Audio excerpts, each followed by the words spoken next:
of all the poor things I used to do. I don't do no more, for the Lord's made a change in me.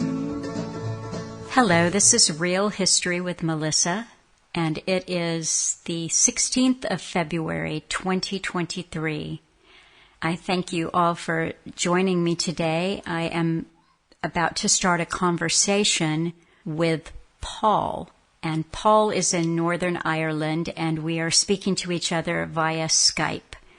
Hello, Paul. Hi, Melissa. Thank you for having me. It's a pleasure to be on. Oh, it's so nice of you to do this. Thank you. Thank you. So, that's great, Melissa. I thank you for what you're doing with Alan's work, and pass my condolences to you. And long may his work be able to accessible on the internet. There's not much work else out there else that compares to it, I don't think. No, I agree with you. He was singularly unique. Yeah, 100%. Yeah. So, I started off, Melissa, I'll just keep on going here. I have a brother and sister. I'm 45 years of age, and I'm from Newry, Northern Ireland, or County Down.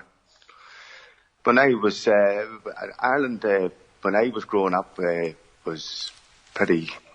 There's always something going on it. It's a great country, and I've had and continue to have a good wee thing going here, just living life and getting by. And I suppose when I was 4, my mum and dad broke up, and my brother and sister and mum, we all come over here to just outside Newry, a place called, not far from Bestbrook. And back then, Bestbrook was the busiest heliport in Europe at one time, with the British Army coming in and out with the helicopters and stuff, with supplies and stuff. There was a lot of army about them days back in Northern Ireland. There was a big conflict going on, and it was bad old times for anybody caught up, and there was a lot of people lost loved ones, and there was a lot of shootings and bombings and lots of different attacks going on back then. I thought this might be a good time, actually, to have the tiniest little bit of a lesson about Ireland, because I have to say, Paul, that no people on the face of the earth are more ignorant than Americans of other people's cultures and history. But I did a little bit of, you told me the other day that you were from the region of Ulster. That's correct, yes. And I thought that was really interesting, because we've all heard Alan Watt say for years that when they started Israel in the Middle East, I think it was Lord Storrs, who wrote the book Orientations, who had said something to the effect of, we're creating an Ulster in the Middle East. Yeah. And breaking it up. Yeah, and so I was just doing a little bit of thinking about Ireland and research, and I realized, well, there's no way that you could possibly condense this history into even, an hour. But just a little of an overview is to think about Ireland, at least for me, this helps me, is what you have there is a land mass. It is above England, next to Scotland. You've got this land mass called Ireland. That's right. But in the land mass at the north part of the country, you've got correct. Northern Ireland, and that is the name of its own country, Northern Ireland. That's right. And then below Northern Ireland, you have Ireland. That's correct. Or Republic of also Ireland. called the Republic of Ireland. So the divisions, and again, you'd have to study the Protestant Reformation, King Henry VIII, St. Patrick coming over to bring Christianity, and Christianity at that time was only really, it was Catholicism. I guess there was the Orthodox, the Eastern Orthodox, and all of that. But that's really what you had. There was at one time now. I think England have been over here in Ireland over 800 years now, and at one time the British ruled all of Ireland. There was a Queen of Ireland as well at one time, I believe. Mm-hmm. And then there was, of course, they said it was a famine, but it actually was, the British had wars going on, and they needed food and stuff for their troops, and they had problems with their own food supply, and apparently they just they took all the food, wheat, grain, all the animals, livestock, and took it over in boats, and left the Irish people to starve. Mm-hmm. And there's actually mass graves peppered all over Ireland every 3 miles. Actually, there's one here in Newry beside the hospital. It's called the Paupers Graveyard, but in actual fact, it's on a website. I'm not sure of the name of the website, but it dots the mass graves in Ireland. And there's actually a massive one, one of the bigger ones around Kilkeel, somewhere not far from here as well. So Ireland has an awful bloody history. It does, and it seems that, again, this is a real simplification, but the Republic of Ireland is predominantly Catholic. Yes, at one time, yes. Now, then where you are, Northern Ireland is predominantly Protestant, and yet, and you are connected to you're that's correct. Part of Britain. That's correct. Yes, we have.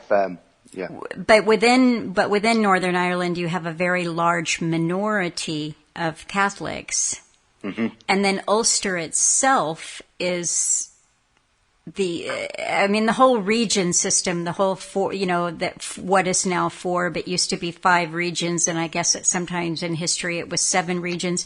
What you're really looking at, it seems to me, as an outsider, almost ignorant of the history, is just this constant fighting over who is ruling Ireland, whether it's an Irish king or an English king, a Catholic king or a Protestant king. And it's been like that for over 1,000 years. It has been. It really has. Well, thankfully, there's not so much bombings and shootings going on now. That's one thing, I suppose. There was a Good Friday Agreement. So I think there was the Queen of Dublin, and then there was something I'm not sure now in the GPO where Ireland got apparently its independence, but the British decided that they would keep Ulster, mm-hmm. and it was predominantly Protestant, and it had Harold and Wolff, the shipbuilder and all that there. But if you're a Catholic here in the north, you found it hard to get a job because there was a lot of you wouldn't be a policeman because number one, you were against the police, but if you were a Catholic, and you wouldn't get a job in the police anyway. But then you weren't allowed to own land and vote and stuff too. There was like that there too, and then there was uprisings, I suppose, over the years, and suppose the latest history. Well, for me, I suppose it was car bombs. When I was growing up now and going to school and stuff, there was shootings quite frequently, 2-3 times a week. Maybe one day there was a policeman shot, and then another day there was an Irishman shot somewhere, Mm-hmm. And both sides, both Catholics and Protestants got up to awful stuff, Mm-hmm. It was, there was different. It was like it got really bad for a while, and then there was hijackings and stuff. But so and your family was historically Catholic going way back. That's right. Yeah, we're all Catholic, and my family have no members, or we're not into paramilitary or anybody doing anybody any harm, Mm-hmm. And we appreciate everybody's view on it, and thankfully things have calmed down now, and it's actually quite peaceful now. It's actually quite peaceful now. There's very little trouble, in fact, Mm-hmm. So for me, growing up around that, I never really paid much attention. It was just normal, Melissa, and the helicopters were flying in and out all the time, and you sort of paid no attention to them. And I suppose, like, when I was young, I was wild. I was, Mum had enough to cope with. She had, my brother and my sister and myself, and she was on her own, and she'd supposed to start rebuild her life and start again, after the breakup from Dad. And sure, I had no heat in school, or neither did my brother. Well, I think my brother passed the 11 plus at school. That's like a primary school test. I think he got a couple of GCSEs or something like that as well. But what's that? It's just an end of school, like after your 4 or 5 years in secondary school, they give you a few tests on certain on your different subjects and see how you get on. And they call them GCSEs here. Mm-hmm. And but I had no hate in school. I couldn't have cared less about it. And so I was sort of doing my own thing. Was up to no good when I was young. But my brother, when he was 16 or so, he was developing depression, and just the life here was hard. There was everything in the news was either one side or the other. There was always, some bad news going on at it, and it was just everybody was either one or the other. People, Catholics would wear green, and the Protestants would wear blue, and anybody of sort of the young men, say above 16 till all ages, I suppose, but obviously the people just didn't buy into the colours at all. But now, maybe you can speak to this. My understanding is that this kind of thing sort of ended in the 1990s, but my understanding was that prior to then, because Ulster was part of Great Britain, and because it was predominantly Protestant and there was so much fighting and clashing going on in the streets, they actually had big, huge walls erected within cities and towns to separate Protestant neighborhoods from Catholic neighborhoods. I did, that's right. I actually worked on one of them walls when it was starting out. That's right, Peace Line. Peace lanes, they called them, huh? That's right, Peace Wall, yeah. Peace that's Wall. Right. Oh, a big massive wall, and then maybe a big fence on top of it again, I think there's still a wall between the Falls. See, it's the Falls Road and the Shankle Road are the two main side. The Falls is Catholic, and the Protestants are in the Shankle, and there is a link road between the two. Mm-hmm. And they do close, as far as I know, they still close the gates at a certain time and open them up again in the morning, Mm-hmm. This is just a kind of a funny aside, but when I was looking online to try to give myself some sort of an education about a country that I've never been to, I always wanted to go, and I've got Scottish and Irish in me. My dad did all the genealogy, but I'm just, kind of bone ignorant of it. So I go online and I found these different histories, and one of them looked very promising. It said it was a brief history of Northern Ireland versus the Republic of Ireland. And I started to listen to it, and I realized that it had been put out by a football association, and they were giving you the whole history of why there were two different football associations. Yeah. And I'm like, well, I don't even know. I think football is what we call soccer, and, but I don't even know. Yeah. It's just too... Yeah. Yeah, well, that was another thing. You see, in Dublin, there's a great stadium called Croke Park. And it has massive capacity. I think it holds about 83,000 people. Mm-hmm. And on one day, I'm not sure who was playing, and I'm not sure of dates or anything, to be honest with you, but the British Army drove in. There was a game on, and the British Army drove in in a Land Rover. And sat there. There's actually videos of it on YouTube. I think I've seen one. And sat there for a minute or two, and people were looking at them. And then the next thing, opened fire and shot. Ooh. Oh yeah, shot. I'm not sure how many were lost their lives that day now, but that happened. Yeah. Mm-hmm. And that GAA is the Gaelic, is the Irish game Gaelic football. Mm-hmm. And it's different from soccer. Well, there's you have to bounce the ball and you take 3 steps with it, and you have to toe tap it and catch it again. It's there's a bit more.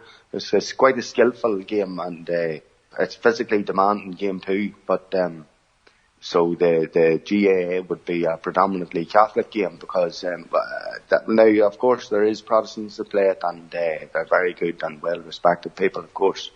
Thankfully now there used to be an awful bitterness between both religions, but thankfully now it's a whole lot better now, Melissa. You know, I could go to Portadown, that far from here, where there was plenty of trouble over the years, and I could wear whatever colour I wanted, and you would guarantee there'd be no trouble if of course now you wouldn't be going shouting I'm Catholic in bars or anything like that there, and you wouldn't be going around making trouble for yourself. You could get a world of trouble, of course, but generally now everybody's quite gets along, and they sort of have a wee bit more respect for each other, I think, perhaps.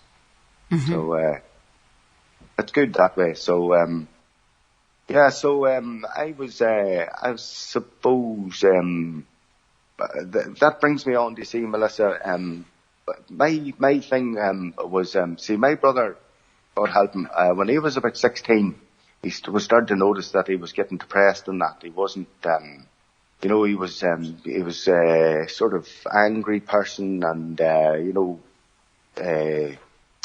he was doing self-harm things, and he was complaining that maybe he's getting depression and personality problems and that, so he would have been in and out to the doctor quite a bit, and it was just difficult times. There was a lot. There was mental illness was a common thing, There was because of what was going on. I think just in life in general, people were suffering, from it, and so and not only that. Now, I have a half sister in New York State, in Marlborough, and I actually visited her there last year. I was very lucky to visit her, Melissa, and it was a great time. And my sister would be from a previous relationship my dad had before he met my mother. Mm-hmm. So she's older than us. Mm-hmm. But back then, if you were born out of wedlock in Ireland, you were shipped off, and you were up for adoption. Yeah, if you were a young girl back then, and if you had relationship with a man and you weren't married, and the outcome of that relationship as a young baby, it wasn't good, because you were being shunned by your family, would have been shunned by the religions of the day. And that was across the board, both Protestant and... that was across the board. Okay. I would imagine so, yeah. Uh-huh. I would imagine so. It's definitely the Catholics, for sure, now I know that. And, if it was the end, if you were sent to one of them workhouses with the nuns, or, there was unspeakable stuff happened then. But I have a sister, and she was put up for adoption. Do you see, you would need a very strong family behind you them days if you were going to keep your child, because, your neighbours and all would have, frowned upon you. And, it was as if something, it was like, of course, they didn't see a beautiful little baby there or anything, or a healthy wee baby or whatever. It was just, it was frowned upon, out of marriage and that. So, and this might be an interesting time, the right time, where we're talking, that you mentioned some of the things that went on with the priests in your local area, because I think that this factors into your personal story. Yeah, well, the priests here. There was I'm not far from a college where I am here. There was a priest in there who turned out he was molesting young boys, and it was a boarding school at that time, and yeah, and it's not just that one molested. You know, everybody I talk to, I work on building sites, and I'm working with different people on different sites.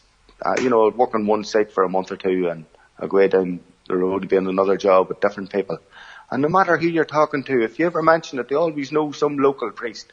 Mm-hmm. You know, who was up to no good, or you know. And then the dynamic.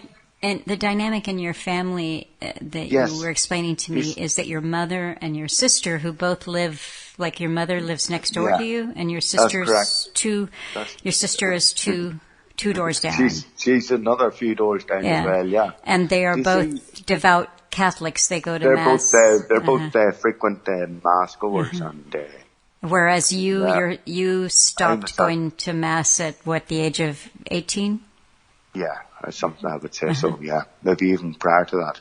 Okay. But well, yeah, sorry. I just point out, Melissa, that there is, and it goes to prove that with the Catholic religion, and anything that is like, say, for a young person there that, God forbid, was experiencing abuse by some of them priests, and he went home to tell his parents, the people who should be protecting him, that say Father such and such has touched me, or God forbid, doing something else. I would say that the strength, the stronghold of the religion would the parents wouldn't believe their own child, right? Because how dare you say that about Father such and such, or Thankfully now I've never no problem with priests. I actually, any priests I have come across have always seemed quite decent, and I've never met any of them that have been convicted of anything. Now, that's my experience, but there has been a lot of news about different things going on, and it's not just one or two examples just here or there. It's like there was 800 baby corpses found in a monastery down in Cork there, I think, a few years ago. I read about that. Yeah, in a tank, so it wasn't just one or two. It was rife in the whole institution, Mm-hmm. Well, it's what you're describing too. I mean, that is one of the purposes, and I'm not here to bash religion. That's not the point of the conversation. But what you're describing is one of the desired functions when a ruling elite use religion.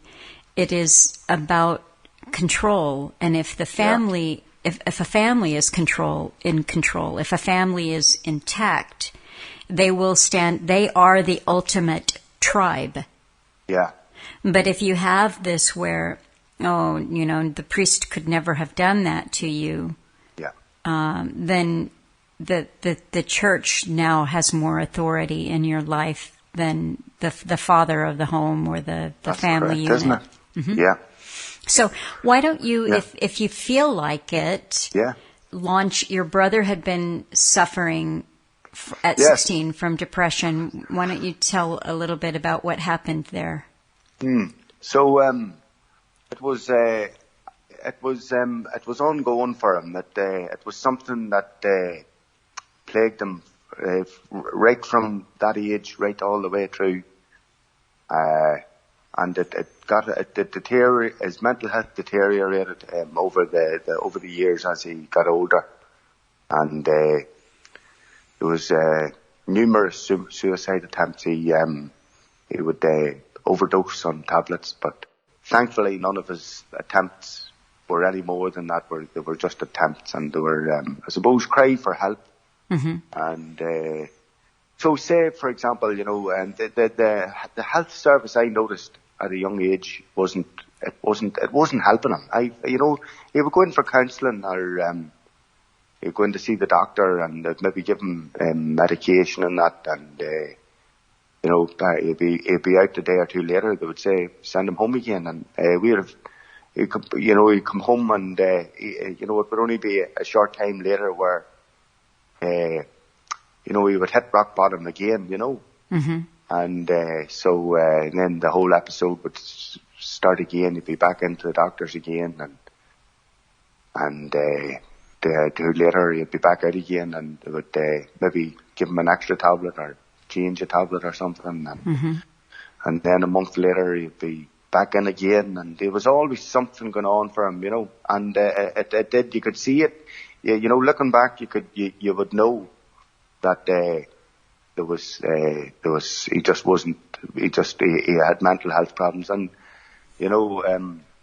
as somebody always says, I always remember, somebody says, with a broken leg, you can go in and you can straighten it up, or they can x-ray it, and they can put a plaster Paris on it, and give you crutches, and they can do numerous things. But when it comes to mental health, I don't think really much they can do. Maybe some medications might help some people and that, but really and truly, it doesn't cure anything. That's for sure.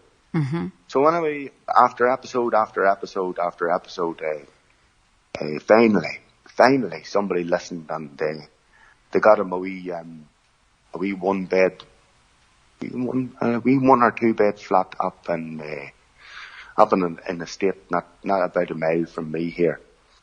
And it was like a wee flats. It was 4 flats all in one block.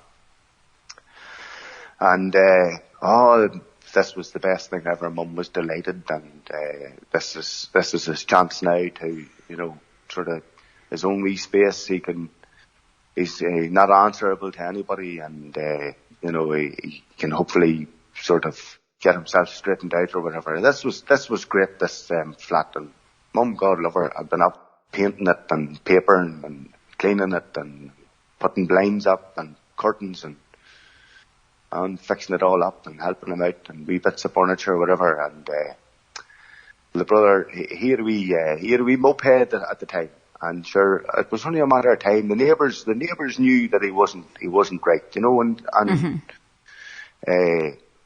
He didn't really fit in, because there'd be close knit community. Sort of, there would be everybody would sort of know everybody back them days. They did anyway, and this fellow with a mental health problem, and he just didn't fit in. But anyway, his wee moped was stolen. A wee small, just a wee sit-on scooter, and that set him back. I knew that that took a bit out of him, But his next episode was then he went he got a taxi to bring him down to a local gas supplier. Mm-hmm. And he got 2 tanks of gas and a regulator, and brought them up to his wee flat, and he put 1 tank in the kitchen and the other tank in the living room, I think, and the regulator and the gas spewing out of it. So he went in, I think, into his bedroom, and when the smell got very strong, he lit a match, and he blew the floor. The block of 4 flats were actually demolished after that day. Now it was a complete fluke. But there was a wee woman and her baby, a wee new baby, lived above him, and she was lucky she was out working, and the wee baby was away being minded somewhere. The tank went through his ceiling and straight through her ceiling above him, and then out through the roof above that again. Oh my goodness! Yeah. So the front window in the living room, it blew clean out. The frame and everything was lying out in the ground, and I was on my way home from work, and my sister phoned me. She says, "Did you hear the news?" And I says, "Oh, I never heard no news." She says there was a fire up beside where the brother lives. And she was saying, he says, "Oh no, I never heard." No, she says, "No, the brother, he was in a fire." And she says, "Make your way up to the hospital, So I says, "Right, well that's all right." So I got up to the hospital, and this was in, I suppose, in the mid-90s maybe. And the hospital rules were different then, you know.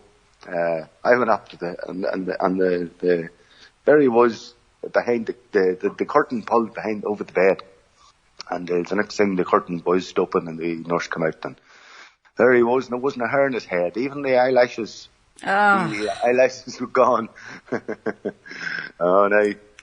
But so then they knew then that something was definitely wrong. Mm-hmm. So well, that there, what happened? That is the gas explosion is an example of how bad off he was. Yes, yeah. the behaviour that he was at. You know, he was fighting, and he wasn't any real joy to anybody at them days. You know. Mm-hmm. So fast forward then about in 2005. He's got a new place though. He's still on his own. He's got a new place. Okay. He had been in a place not far from here in County Armagh, and then he got a small house in Armagh town, Armagh City, and but I called down to him one Tuesday, and he wasn't in good form, so I come back up the road home again, and later on that night, I got my front door knocked, and I went down to open it, and there he was. So I invited him in, and I says, "Oh, it's good to see you," and blah, blah, blah. I didn't really pick up at the time that you know, he wasn't in good form, or he wasn't really talking to me much, but I should have really known, because but anyway, I went out for a while, and come back, and arranged to get a takeaway, and come back, and was supposed to dividing up the takeaway, and the next thing my sister called to the door, and she came in, and the three of us were sitting here at the table, and you're having curry. We're having Chinese curry. Chinese curry. Okay. That's right. And but the next thing, the brother got up, and he had two knives sitting pre-prepared. My God, didn't he come down on my sister's back with the smaller of the two knives, and come down with this full whack, and the blade actually broke in her back. And it must have been a cheap enough knife, but it wasn't a blunt knife. It was pointy, and the blade broke in her and punctured her lung. So the next thing, I was in a fight. So I was 1 minute, 1 second I was eating Chinese, and then the next thing I was fighting for my life. And I knew my sister was hurt. She was I could see her. She was bent over. It was an awful thud, and I didn't know there was a knife at the time. But I was in a headlock, and anyway, after a bit of a scuffle, I managed to straighten up, and the next thing I stood up, and there was this 12-inch blade, like inches from the face, and I shouted my brother's name. I stunned him a wee bit, and I just run out the door. The front door, Sharon already had left the front door open. The doors, I didn't have, just straight out. So I was very lucky. Got on to the phone to the police, and Sharon made it to the hospital. Sorry, there's her name, maybe it doesn't matter. But made it to the hospital, and the brother Alvin, he was met with the police up in the hospital. He cut himself as well before he left the house. So that was on a Tuesday night. So I come home here after that, and I had this video going through in my head, of the event that was just going round and round and round, and it startled me. It really did, and that was on a Tuesday, so Friday night. You were traumatized, obviously. I was traumatized, obviously was. It definitely was. It's nearly, it affected my sleep and my eating, and you would have been, what, in your late 20s? I suppose late 20s, yeah.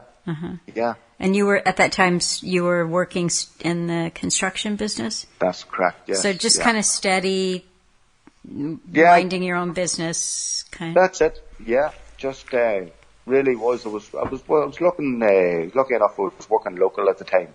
And, just working away, and mind my own business. I wasn't,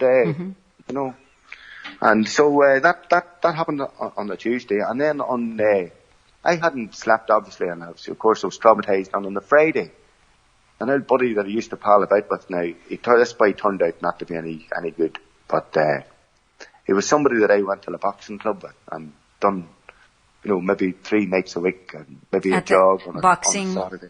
That's right, yeah. Okay. Just I wasn't competing or even sparring. I was just used it for the exercising, and it was right beside me more or less. So and it was a great big club. The coach in it was a great man. And but this guy was a friend that you had known for a long time. Well, he was a boxing coach in the club, and but my friendship with him is that we used to go for a jog maybe on a Sunday morning at 7 o'clock. That would have been, so there wouldn't have been many people that I would have. That's something that Okay, so he was a pal that you could do a little physical activity, go for a jog with. That's right. And he phoned me and he said, do you fancy coming out to a town out not far from here? So I agreed, yeah. I said I would. And so I jumped into the car, and it was the friend at the time and his partner. And the 3 of us went out in their car out to this small town, Rathfriland. And I went to this stranger's house. I was never in this house before. And so it was a friend at the time, myself, and his partner, and the woman that owned the house went out to the pub. So I was in this strange house with this, at the time, friend of mine, and I can remember walking up and down the kitchen. Now this is 20 years ago, obviously, almost. Were you? Had you had a few pints? Were there drugs involved? No drugs, no Okay. nothing. And Okay. So this was just 3 days after the attack I was in, and so I wasn't thinking straight. I shouldn't have been out of the house, really and truly. But the next thing, this young girl appeared. I noticed that she had one arm missing. So she didn't have an arm. That's correct. Yeah. How old was this one arm? I would imagine she was 12, in around that age, 12 years old. I'm guessing in around that. So, and you think that this was the daughter of the woman whose house it was that had left? That's right. That's okay. Correct. Yeah. And these were strangers to me now. I never met them before. So I noticed the young girl, and I can remember saying, I was in an awful experience a few days ago, and I said I can remember the 2 of them looking at me. I was repeating myself. I was in a state that was obvious that I wasn't in a good place. And I noticed that the young girl had an arm missing, and I could see that she was sort of hiding it a bit. She was tilting herself, sort of. How can I say, Zach? I felt sorry for her. Says, you're a lovely girl, or you're a lovely, nice girl, or something like that there. And that was it. So a week or 2 later, I'm guessing, I was at work, and the next thing, my phone rang, and it was the nastiest voice I ever heard.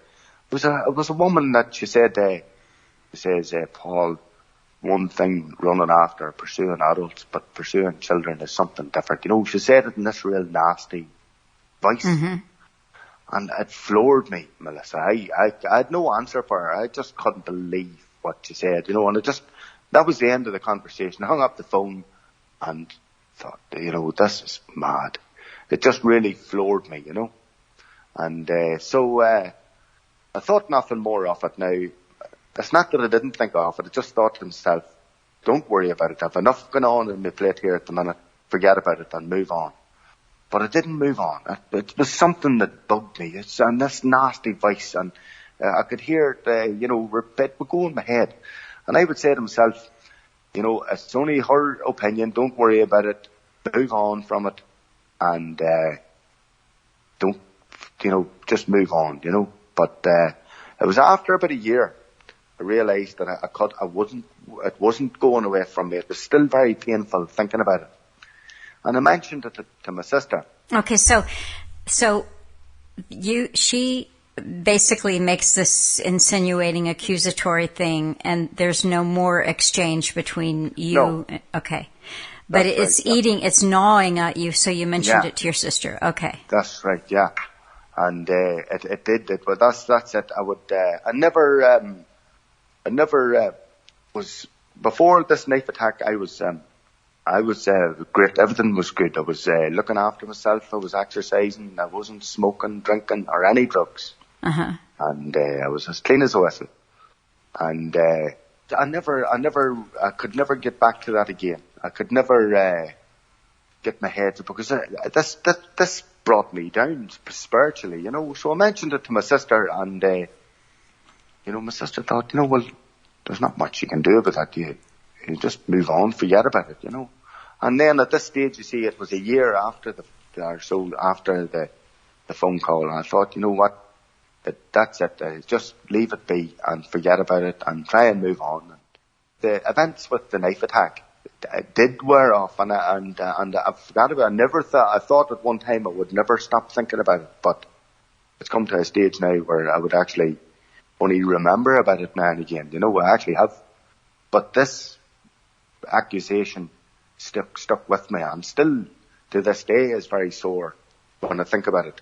So I mentioned it to my sister, and then about a year later I mentioned it again, and there was just no questions about it, no who is she, or where does she live, or God, that was an awful thing to say. There was nothing like that there. There was no validation, or there was no You got no empathy from your sister. No empathy from her at all, you know. Well, the one thing I wanted to find out was how did this escalate? Because you said Yes. that it escalated with this other woman. It did. Now, this is where, Melissa, it gets a bit tricky. And I hope that I don't confuse the whole thing in my explaining of it, because I still my head still spins with it, Melissa. So now that fella, that woman phoned me, say, a couple of weeks after that knife attack. Now, if you can say maybe 5 years after that, I had tried my best to move on from it, and that I didn't realize how much it troubled me. I didn't realize it troubled me so much more. I know now how much it troubled me.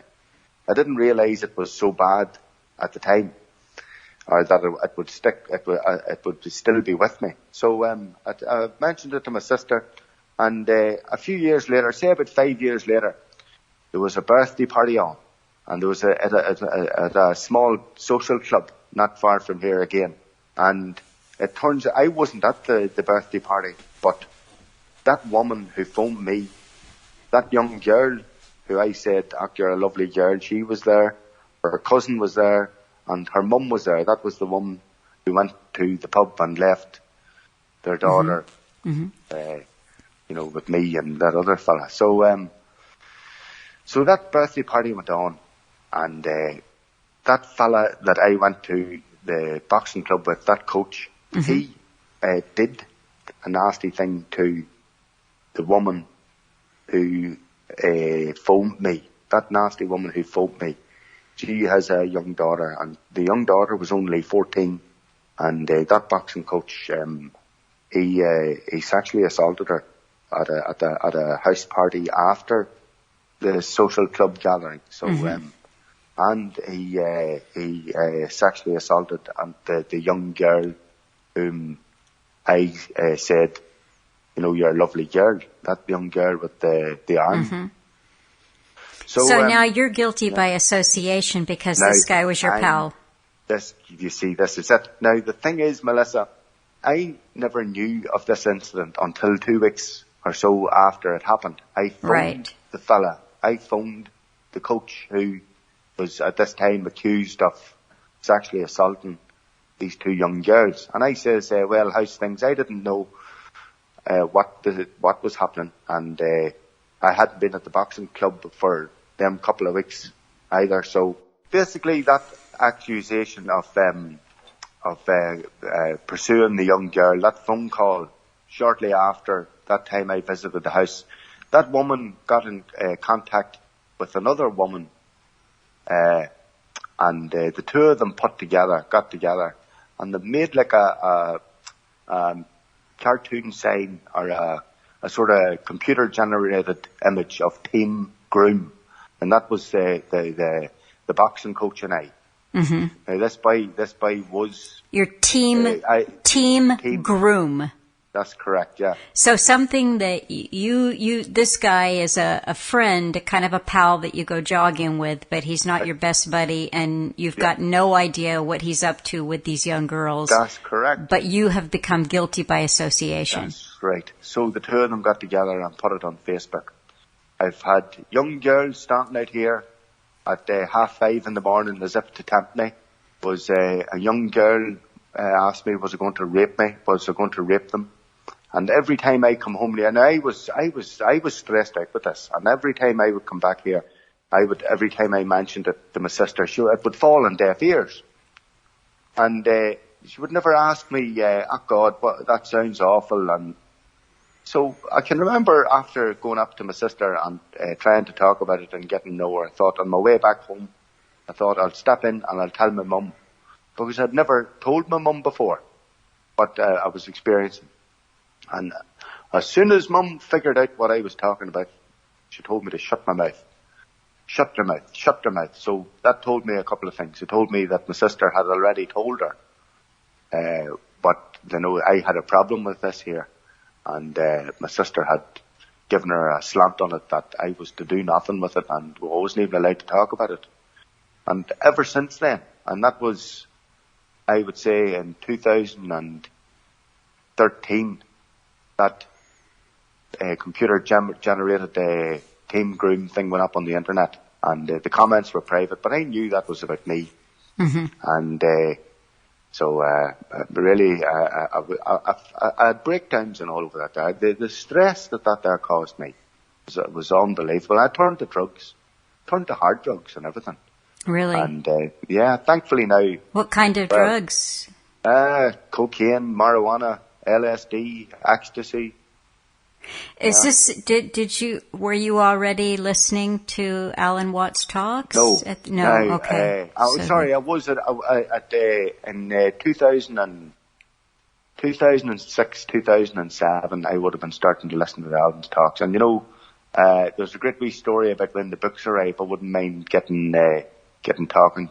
Tell me about when the books arrived. Yeah. Yes. Okay, well, yeah. I was working in England at the time, and I was staying in a basement in a house in Leeds, big city in England, and so I had no post, I had no letterbox in my door. I was in the basement. I had a nice wee door, all right, but no letterbox. So my post would have came to the house above me. And you'd been at that house for a while. I'd been in that house months at this time. Mm-hmm. And I remember ordering the books and chatting to Alan and figuring out how much they were going to cost and that. And I sent my address the way I wanted them posted. And I'd say about 2 weeks afterwards, I hadn't been thinking about the books at all. I just knew I had them ordered. But the next thing I could hear this roar in the sky, and there it was, 2 fighter jets done a circle of the building site. That 2 fighter jets circling? As true as I'm sitting here, Melissa, that happened. 2 fighter jets done a circle of the site. And I says to myself, you know what? Them books must have arrived. That's right. So I was working in a small town, Harrogate, at the time. So after the short drive home, I parked the car and I knocked the door of the house above me. And the wee Polish woman answered the door. And now I've been talking to this one. I introduced myself when I moved in, and I'd been saying hello to her here and there. And she was looking at me. And I says, I was wondering, did any post arrive for me? And she says, yeah. And she says, I want to see your ID. She wouldn't believe that I was me. You know what I mean? Uh-huh. And so I had to show her my passport before she would hand over the books. Well, I guess the guys from the fighter jets had already been to see her. One of them things landed on the street now. And So you had been listening to Alan, but then the first of all, the knife attack from your brother, and then 3-4 days later, this situation that wasn't immediately a bad thing, but the phone call. Yeah. Which was devastating. Oh, and it was devastating because you were falsely accused, and it ate at you. It did. It ate at me. It did. But you couldn't get any sympathy from your...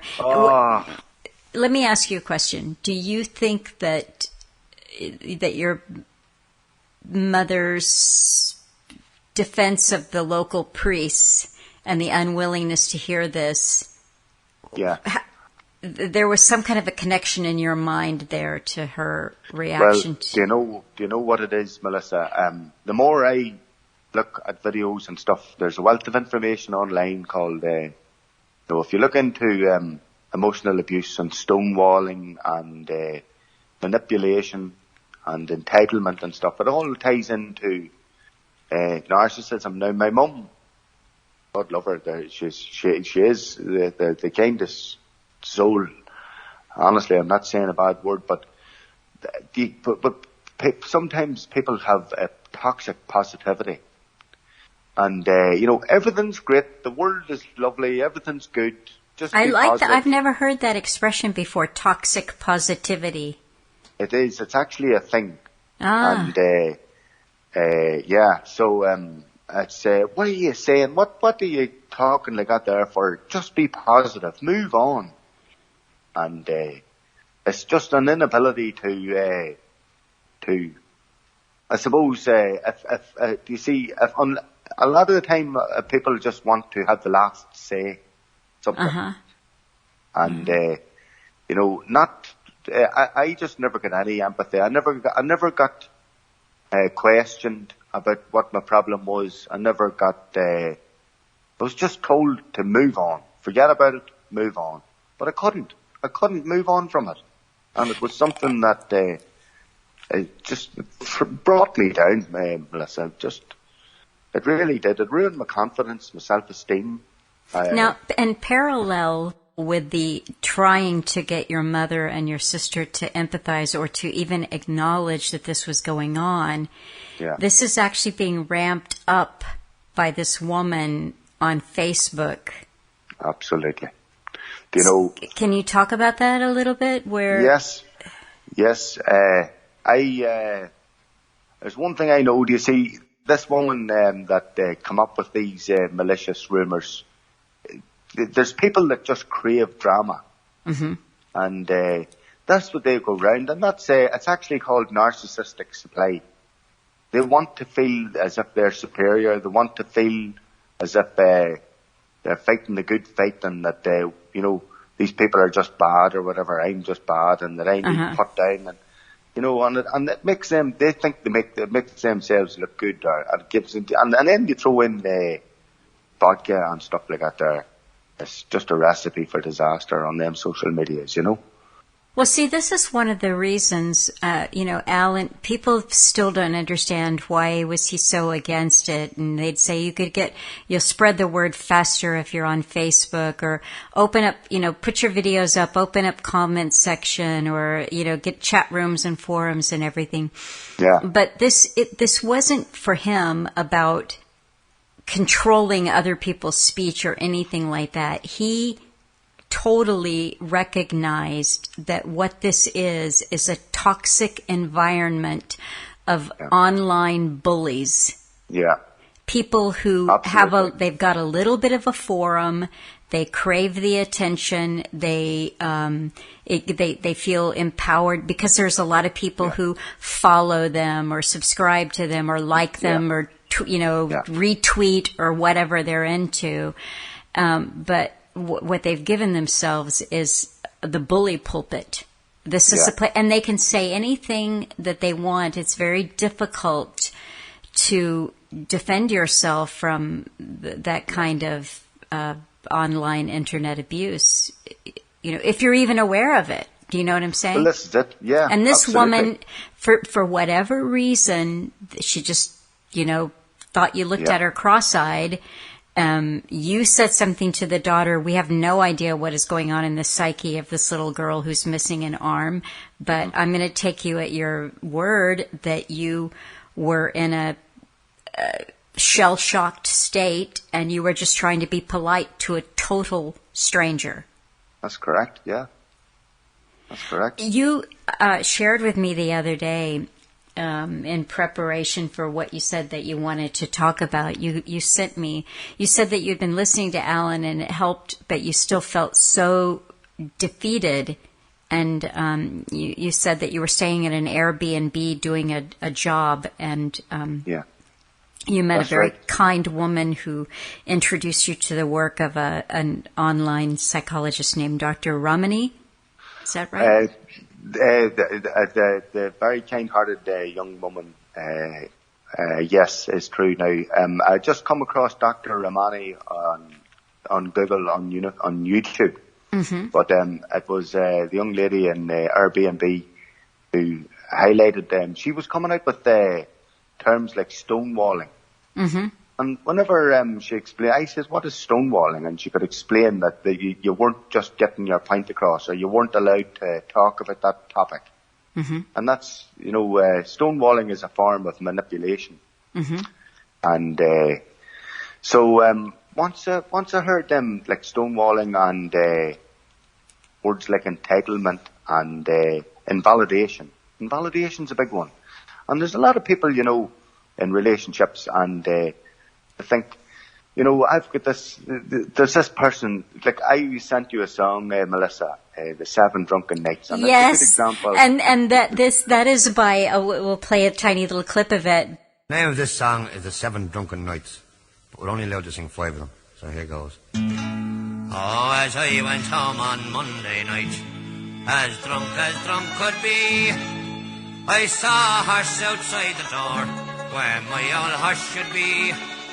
Well, I called me wife and I said to her, will you kindly tell to me who owns that horse outside the door where my old horse should be?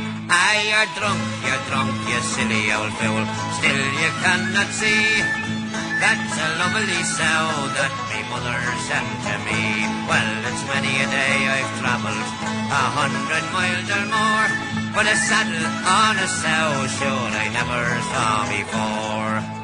Alan had actually introduced me to the Dubliners and to that song in particular, but it was your comment that this song was a perfect example of gaslighting. I thought was very funny, because it is.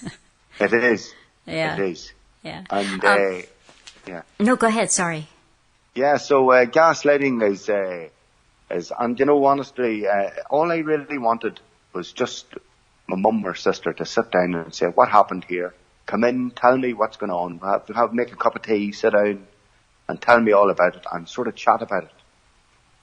But it never happened, Yeah. So, I have to say too that it was very helpful to me when I heard Dr. Ramani talking about rumination. That's right. And I was sharing the concept of rumination with someone else the other day after I had listened to it, because what it is when you can't stop thinking about, like for instance, you can't stop thinking that this woman has wrongly accused you. That's right. Or you just, it keeps swimming around in your head that if only your sister and your mother would believe that you've been wrongly accused, that somehow that validation, that acknowledgement that you've been wronged would make it all right. See? Another thing too, the sad thing for me is that they refuse to acknowledge that a simple knock on the door on my behalf to the woman now would have, just say, knock her door and say, excuse me, my brother or my son is Paul, and he wouldn't you're do saying that you're saying something about him that's just not true, so could you please stop saying that? And that would, to me, would have been tremendous power. That would have great validation for me, for defence for me, and the sad thing is I wouldn't even have got, the idea of knocking the door on my behalf was just outrageous. Yeah. Well, see, this may seem like an odd thing to talk about. Oh, this happened to you. It happened to you years ago. And like you said, with the toxic positivity, just get over it, move on or something. But what I'm observing, years ago, I was in a Canadian Tire, a big chain store with Alan and another friend. And we were walking down an aisle, and there was a woman, and she must have been 65 if she was a minute. And she was with someone who had a very strong family resemblance. I think it was her mother. And so this woman was in her late 80s. Yeah. And they were both walking along with their smartphones or their cell phones or whatever, bent over them, just staring at them. And, I said to Alan, we're just gone.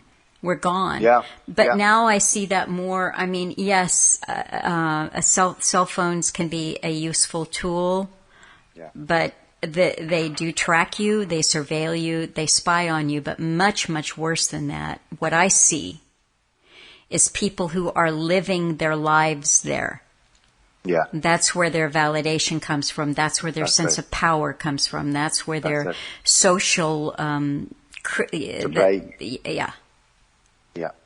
That's it. How many likes and it does, as Alan would point it out, you're in a trance straight away when you're looking at the phone or when you're looking at TV or anything like that. You're not a person, like a real person. You're a digital sort of a signature or something, aren't you? On these things. And I've seen. I've seen this with older people. Well, first of all, it seems to me, I don't go on Facebook, but it seems like everybody is on one form of social media or another. They're communicating with people in that fashion, and it's one of the things about this, because this is what it was designed to do, be part of a social credit system, and ultimately your entire credit system, your universal basic income, whatever, is that you are only putting your best foot forward. Your lipstick is on, you're glamorous, you are eating at a nice restaurant, or you're with your friends, you're having fun, you look good in your bikini, you're wherever. That's right. Yeah, you're only putting your best foot forward, right, yeah. And there's nothing real about it, but that translates now into the real world. It's unfortunate, isn't it? It is. I don't think, Melissa, you would ever change that now. I think phones are that ingrained in society now, with internet and all the new stuff that's coming online, I would imagine, drones and, the cameras. There's a serious amount of cameras everywhere now, facial recognition and all the rest of it. So the internet and phones are here to stay now, by the looks of it. No, and the way in which, narcissism or, narcissistic personality disorder, narcissistic abuse, I'm hearing these kinds of things from people more often. And at first I thought, is this the latest, psychobabble, mumbo jumbo? But the more that I talk to people about what they're experiencing, the more I realize, Alan would say we're living in a psychopathic culture now. Yeah, that's the truth.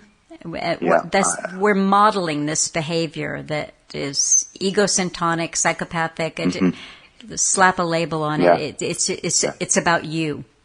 Well, this is it. And another thing that Dr. Ramani pointed out, this is the first time now Facebook is and social media, not just Facebook, all of them are here almost 20 years now. So this is the first time where a child can be born now, and Facebook has always been here. And a lot of parents now are, if a child's throwing a tantrum or something, they're recording the child and put it on Facebook, on social media. It's not fair, because the young child, it's growing up on Facebook unknown to it. Even, I'm sure some neighbour down the road I could say, I seen you crying on Facebook the other day or something. You know, what sort of effect does that have on, you know, that poor child only thought I was in the living room maybe crying about my broken tie and how come this person knows, you know. You wouldn't know what sort of effect it could have, you know. But and bullying, the amount of bullying and back chat that goes on in that Facebook is unreal. You know, I think I read somewhere that the majority of divorces and separations now all have the word Facebook or social media in their papers and their filings now. You know what I mean? So it's wrong. I don't know what the answer to that is now. Well, it's an interesting thing because concepts that were common sense or were taken for granted when I was growing up. I was out with my old auntie the other day, and she had wanted to stop by a friend's house and pick something up, and the friend had given her this little booklet. Now, you know, my old auntie is way up there. She's not looking for a relationship, but one of the little booklets that was tucked in there was how to have a good marriage. So she was flipping through it, and she showed me a few things, and I thought, you know, now, first of all, this little booklet was ancient. Yeah. You know, but it was talking about some things that we used to take for granted, like what happens in a relationship is just between the two of you. Yeah. It's not for your mother-in-law. It's not for your mother. It's not for your best friend. It's not for your children. It's the two of you. Yeah. So it's not to be shared with the greater world. And all of these other things, you know, you keep your own counsel. And, you know, people used to say, this is kind of a frank discussion, but people used to occasionally write Alan and say, well, why are you so down on pornography, right? And he said, well, you know, I mean, wow, you live in a culture in which you even have to explain that to someone. Yeah. Or they want to debate, well, is there really a physical effect? Is it really addictive or something like that? And he said, well, what you're doing is you are a voyeur, which is a deviancy. That used to be common knowledge that a voyeur was deviant. Right. But, you know, now it's, you know, it's not you're prude and, you know, but what you are learning step by step, always with the most enticing or addictive, or, you know, they get in there at that certain part of your brain that rewires you very quickly. What you're learning is that there really isn't anything the most sacred or special or, privileged information is now up for grabs for anybody. Yeah, that's true. That's right. And women are treated poorly and,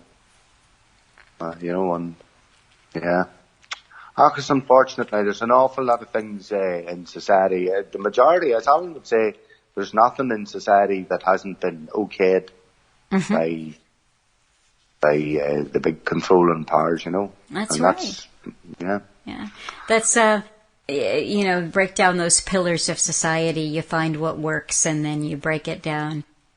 We've mentioned the song that's from the Dubliners. That's a good example of gaslighting, and I think that I might put a couple other things. You sent me something by the Fureys.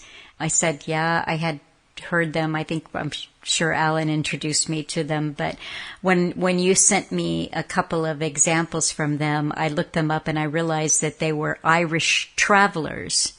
Right. Which is, it's not a gypsy, it's not Roma, but it is a nomadic, traveling people that stick to their own. And you said you didn't know that. And so I think that we might share a little bit of this. You said, and then we had a conversation about travelers that you'd encountered and the idea of the land. And you'd sent me these beautiful images of the countryside around where you are. And so I wanted to play a little bit of beautiful Irish music to go along with those scenes. Oh, that's great. That's lovely. Yeah. Thank you. Now.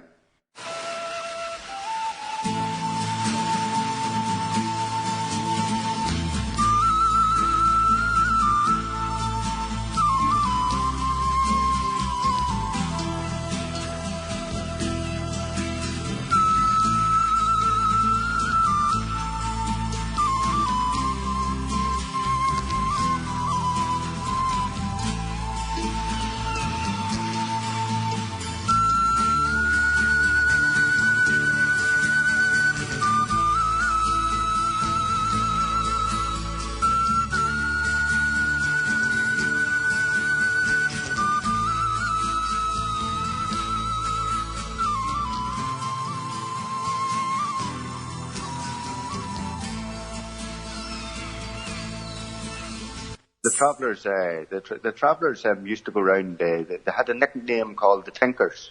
Yes, and, yes. Yeah, and they would fix pots and pans and metal objects. They could put a patch on it, or they actually had horseshoes as well. They were good at horseshoes. You know, they actually had a trade, and they used to travel around. You know, and they would have gone into communities, and the word would have got about that they were. And anybody who needed anything repaired would have went to them, you know. But of course now all that stopped. They're into different sort of means of income now.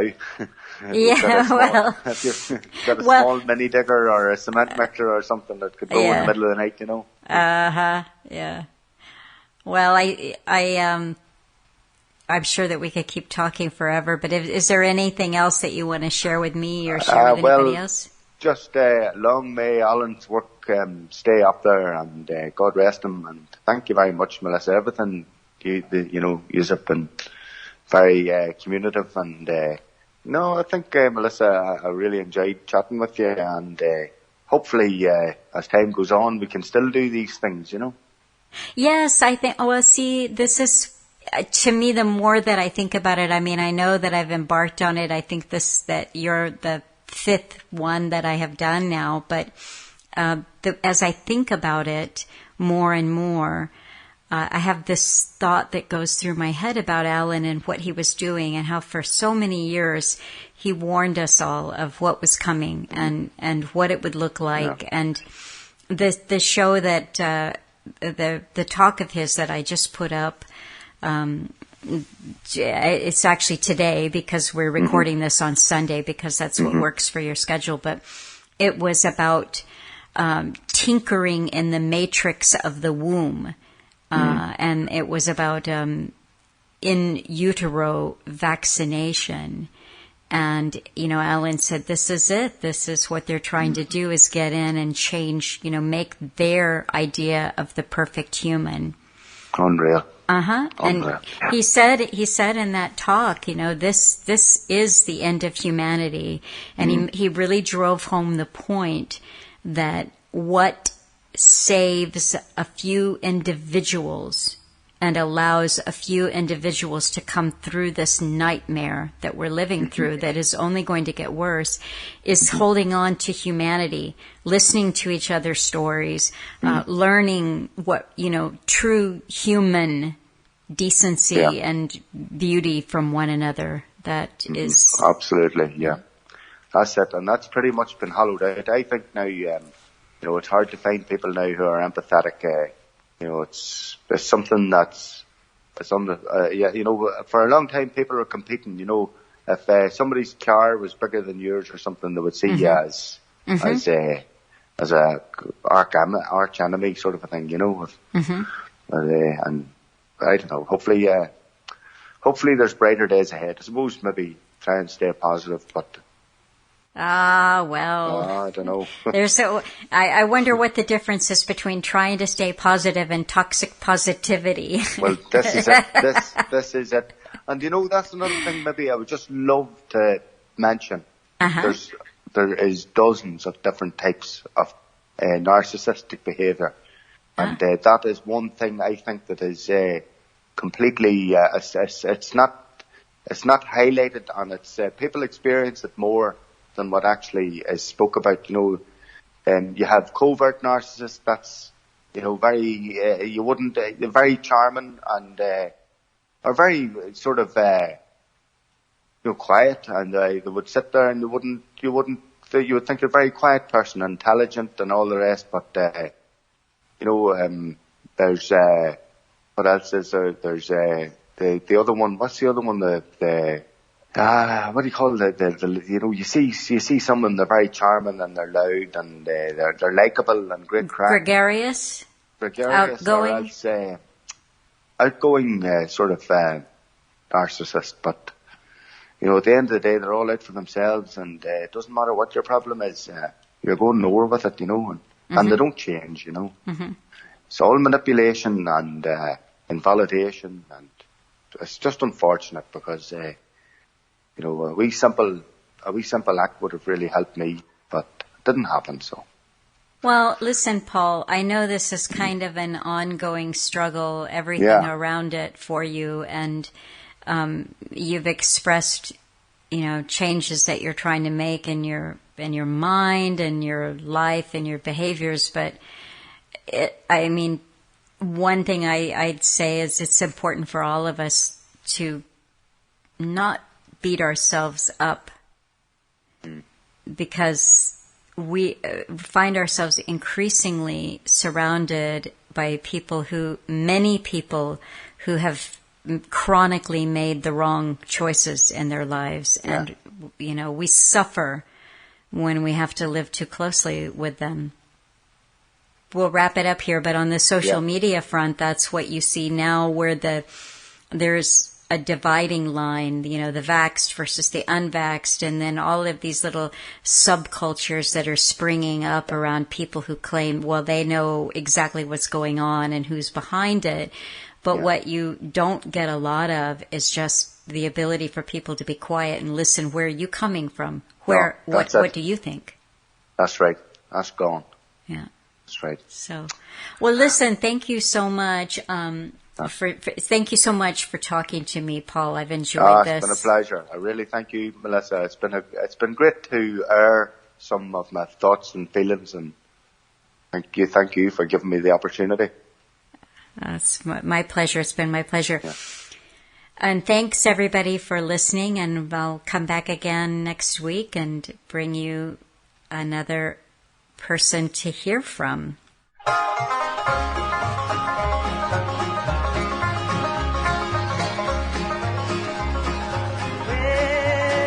I've got something that the world didn't give me, and the world cannot take it away. And I've got something that the world didn't give me, and the world cannot take it away. Well, it is love, sweet love, oh, sent to me from my heart.